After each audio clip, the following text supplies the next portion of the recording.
Ready to talk gaming terms? Cutscene. A miniature movie or part in a game where the controller doesn't play. Lag. When the frame rate in a game tends to drop immensely.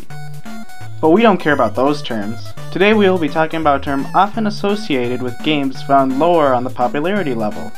Underrated. Now I feel that there are three main types of underrated games. One is what I like to call mixed, where you know a game isn't popular but you also know it has a pretty large following. Kind of like the term mixed opinion. Another is just plain underrated, where you know a game isn't popular and even though you like the game, you can still understand why some people don't like it. Finally, there is a very common term, underrated gem. This would be a game that you know isn't very popular and yet you're left up all night wondering why it isn't. It's an awesome game, but practically non-existent when compared to ratings and top number lists. So now that I covered that briefly, let's take a closer look at some examples. Here I have the games in my library that I can consider underrated in any of the ways I mentioned earlier. For Nintendo 64 we have the great sci-fi first-person spaceship shooter, Forsaken 64, the battle-only nostalgic to me fighter, Pokemon Stadium, and the medieval-themed collect and use adventure game, Shadowgate 64 Trials of the Four Towers.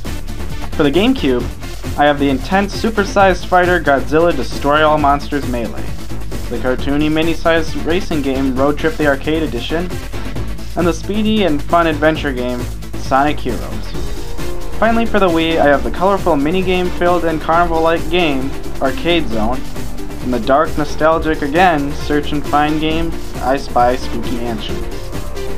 Now let's resort them into the groups mixed, underrated, and underrated gems. So first, let's take a look at the games I classified as mixed.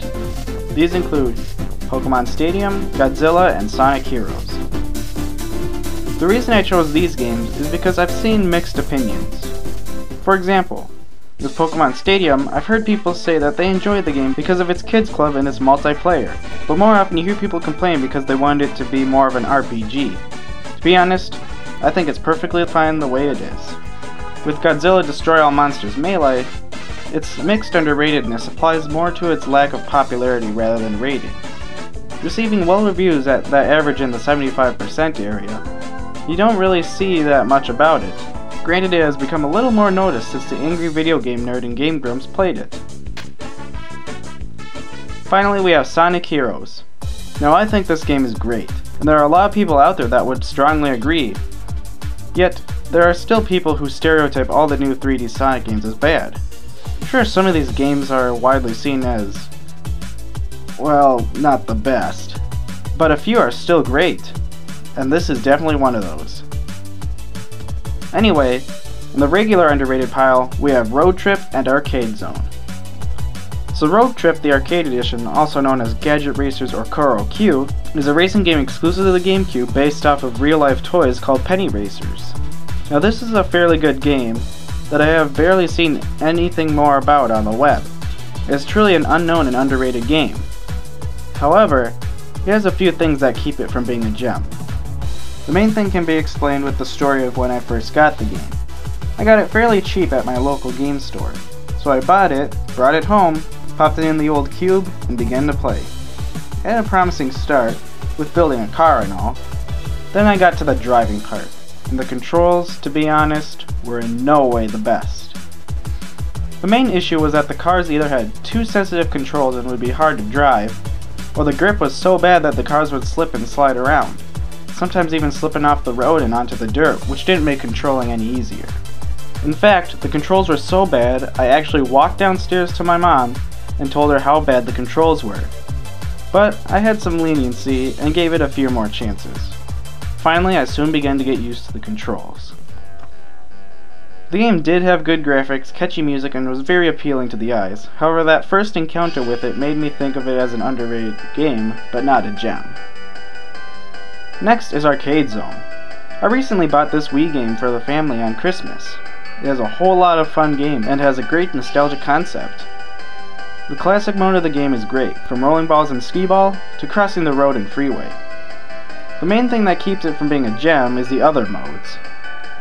They are fairly different, but it feels like the difficulty on some of them was amped up a little bit too much. but it would definitely be a game that I would suggest if you own a Wii, or need some more family time.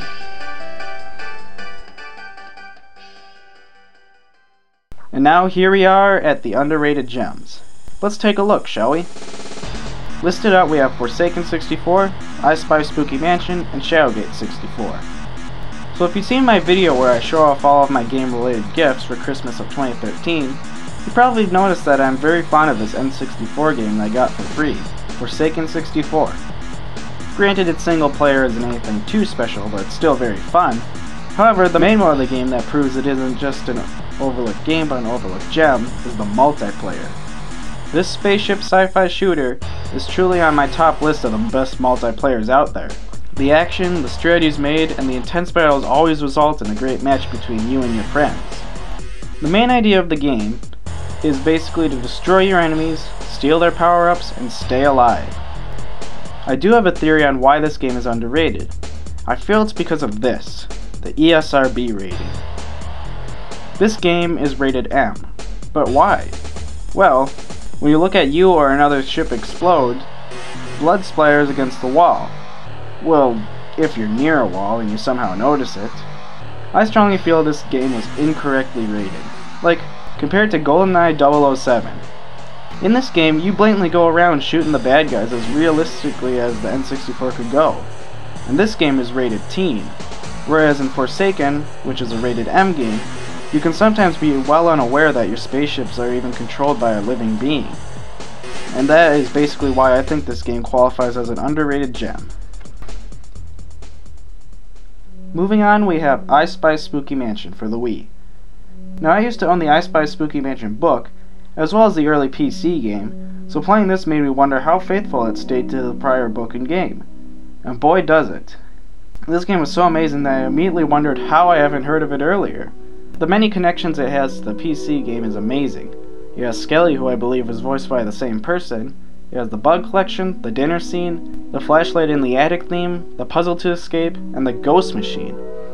But the best part, I feel, is the interrogation of the unique minigames. They're fun, and they use the Wiimote very well. I feel it's an underrated game, and as you can tell by where I sorted it, it's a gem that needs to be added to everyone's Wii collection. Finally, we have my favorite adventure game, Shadowgate 64, Trials of the Four Towers. This game is, well, it's sort of like, you know what? Next time. Well, that's just a quick rundown of games in my current library of games that I feel can be classified as underrated. So thanks again, and I'll see you next time with Shadowgate 64, Trials of the Four Towers.